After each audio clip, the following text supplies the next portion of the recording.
Dieser Planet gehört nicht uns.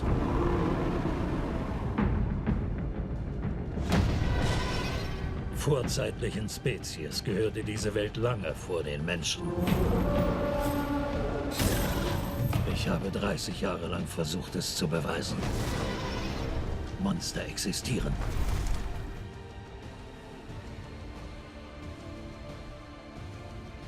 When we first met your character, he's kind of a lost soul after the war has come to an end. If the film industry will come to an end right away, would you be lost too, or would you have, like a backup plan? That's a great question. I don't have a backup plan, but I would find something to do, definitely. The world is far too interesting. There's so many interesting things going on, I'm sure I'd find something to do. Right. Yeah, I hope I would. Yeah. I'd go back to waiting tables again and don't know what I would do. What would you do? I don't know, actually. Yeah. I would try to figure it out.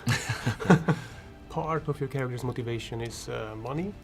What do you think why money can motivate us, to do something that maybe we don't want to do? I think it's something that we all have to work, and sometimes sometimes working for money feels like part of the program, part of society. But what I love about the character is that initially he agrees to go on this expedition to Skull Island for a paycheck, but actually it becomes an awakening, and he feels very humble about what he finds, which I thought that journey from, as you say, being a lost soul to being someone who is has a new humility in the face of the natural world is a great thing. There's something very interesting that the character says, that the most beautiful places can be the most dangerous ones. What do you think? How much truth is in that sentence? I think it is true. I think probably the most beautiful places on the planet are places where the human race is left the natural world alone.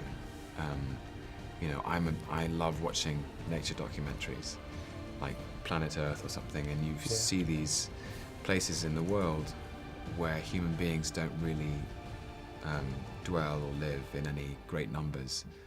And there's such variety of natural life, but also, as a human, if you walked in, you'd probably be dead before the first sunset. Right. So, because you're back in the food chain, Yeah. So yeah, I think it is true.